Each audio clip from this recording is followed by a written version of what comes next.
Selamat pagi anak-anak, salam sehat untuk kita semua. Kita akan memulai pelajaran kita. Di sini kita akan mempelajari metabolisme, yang mana nanti di dalam metabolisme ini kita juga akan belajar anabolisme dan katabolismenya ya. Ya, kita mulai. Pengertian dan fungsi metabolisme. Metabolisme merupakan reaksi kimia yang terjadi di dalam tubuh makhluk hidup, bertujuan untuk mengkonversi makanan menjadi energi, mengkonversi makanan atau bahan bakar menjadi penyusun protein, lipid, asam nukleat, dan karbohidrat, dan membuang limbah nitrogen, yang mana juga nanti metabolisme juga memiliki fungsi sebagai berikut. Yang pertama, dia pertumbuhan jaringan tubuh, memproduksi energi, mengganti sel atau jaringan yang rusak, proses respirasi jaringan pada tubuh, menyusun unit pembangun sel. Yang berikut unsur-unsur metabolisme ada enzim. Enzim adalah satu protein dengan ukuran besar yang berfungsi untuk mempercepat reaksi metabolisme dalam sel makhluk hidup tanpa ikut bereaksi atau dia sebagai biokatalisator. Yang kedua, struktur enzim. Bentuk enzim secara lengkap disebut juga dengan holoenzim, yang mana unsur-unsurnya terdiri dari ada protein atau apoenzim, bagian dari enzim aktif yang bersifat tidak tahan panas, tempat melekat dan bereaksinya substrat. Ada gugus prostetik, senyawa non-protein yang bersifat tahan panas, yang mana ada dua jenis gugus prostetiknya. Satu koenzim, yaitu molekul organik kompleks non-protein dan kebanyakan merupakan turunan dari vitamin, contohnya koenzim A, vitamin B, FAD, NADP, dan NAD. Sebut dua sebagai kofaktor berupa zat anorganik, contohnya K, JN, CU, MN, dan Fe. Sifat-sifat enzim sebagai biokatalisator, termolabil atau berfungsi pada suhu optimum, spesifik, hanya berikatan dengan sifat aktif enzim, dipengaruhi pH tertentu, reaksi senyawa bisa bolak-balik, jumlah penggunaan sedikit dan bisa digunakan berkali-kali, wujudnya koloid, mampu menurunkan energi aktivasi. Cara kerja enzim ada dua, yaitu dianalogikan seperti gembok dan anak kunci, serta berdasarkan hipotesis kecocokan induksi. Model gembok dan anak kunci, sisi aktif enzim yang kosong adalah gembok, sedangkan substrat yang akan menempati sisi aktif enzim yang kosong disebut sebagai kunci. Karena enzim bersifat spesifik, maka hanya substrat tertentu yang dapat menempel dan menjadi enzim kompleks. Yang kedua, model kecocokan induksi, sisi aktif enzim bersifat fleksibel sehingga dapat berubah mengikuti bentuk substratnya. Artinya, hanya kunci dan gembok yang sesuai yang bisa bekerja, hanya substrat yang bisa bekerja kepada sisi aktif enzimnya. Yang berikut ada ATP, adenosin trifosfat, yaitu sumber energi utama dalam proses metabolisme di dalam sel yang dihasilkan dari respirasi seluler pada mitokondria makhluk hidup. Yang berikut jenis-jenis metabolisme.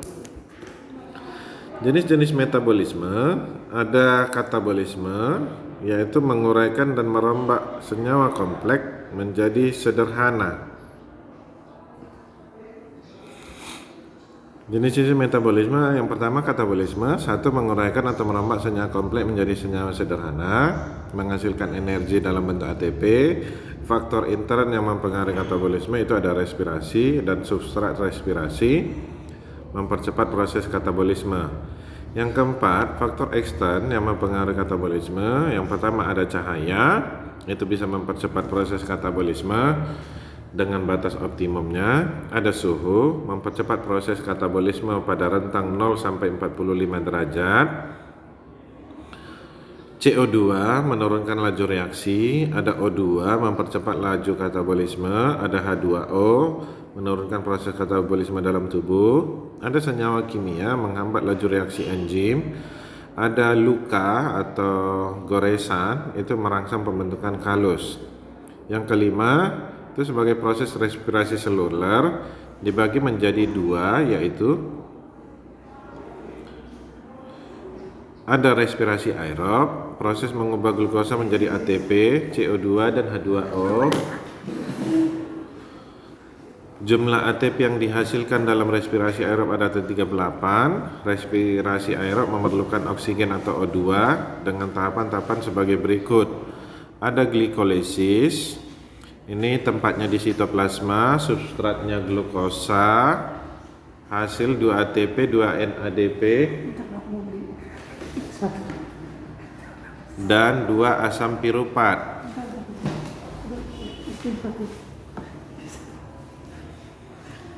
Yang kedua ada dekarboksilasi oksidatif, itu tempatnya membran luar mitokondria.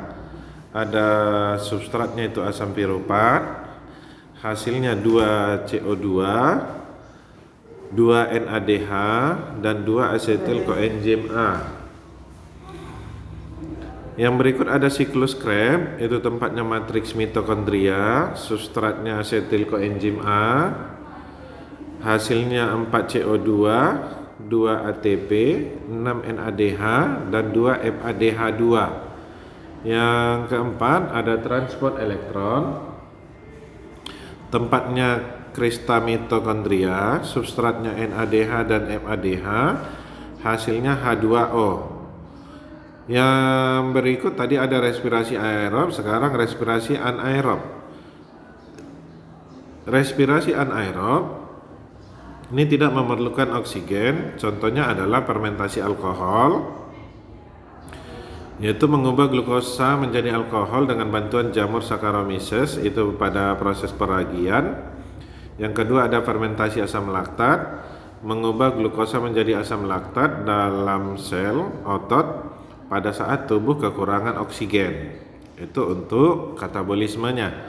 Yang berikut ada untuk anabolisme, itu ciri dan strukturnya itu mengubah senyawa sederhana menjadi senyawa kompleks, memerlukan energi berupa ATP. Faktor intern yang mempengaruhi anabolisme itu ada anatomi daunnya, ada hambatan pada transportasi hasil anabolisme, ini bisa banyak tidaknya air, bisa suhu, ada tidaknya atau banyak atau sedikitnya klorofil, proses membuka dan menutupnya stomata. Jadi anabolisme ini lebih lancar pada saat dia stomatanya terbuka, dan dia akan sedikit terhambat atau sedikit melambat ketika stomatanya menutup. Ada struktur daun, apakah daunnya ini morfologi daunnya itu lengkap atau daunnya mengalami kerusakan atau pergoresan atau luka pada daun. Itu dia faktor internnya. Sementara faktor ekstern yang mempengaruhi anabolisme ada cahaya, itu bisa mempercepat proses anabolisme dengan batas optimum, tapi nanti melebihi dari batas optimum, cahaya ini juga akan memperlambat proses anabolismenya. Yang berikut ada suhu optimumnya. Suhu optimumnya ini artinya suhu yang baik untuk proses metabolismenya. Itu antara 0 sampai 45 derajat Celcius. Yang kedua ada CO2, itu meningkatkan laju reaksi pada kadar optimal. Ada O2-nya, menghambat laju anabolismenya. Ada H2O, itu tidak berpengaruh secara langsung terhadap proses anabolismenya. Yang berikut ada senyawa kimianya, memerlukan unsur nitrogen untuk sintesis klorofilnya. Apabila kekurangan akan menurunkan laju anabolisme. Artinya ini apabila kekurangan senyawa nitrogen, maka anabolismenya menurun. Apabila kelebihan juga, dia juga akan bisa menurunkan proses anabolisme itu sendiri. Jadi dia ada batasannya seberapa banyak nitrogen yang dibutuhkan untuk mensintesis klorofilnya.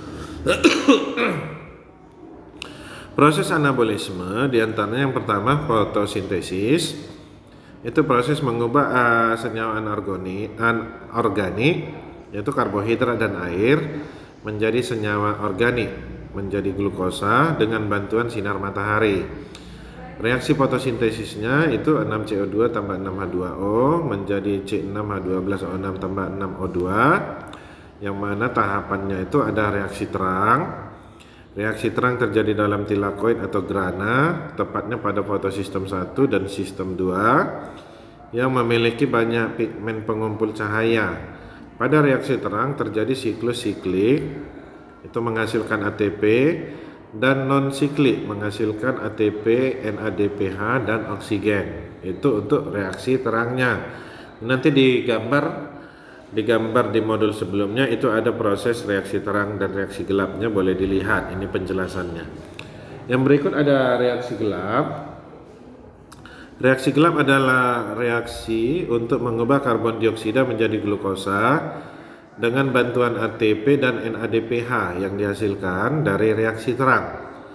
Proses reaksi gelap di dalam stroma yang mana tahapan-tahapannya ada fiksasi. Asam 3-fosfogliserat PGA dihasilkan dari CO2 yang ditangkap oleh RUBP.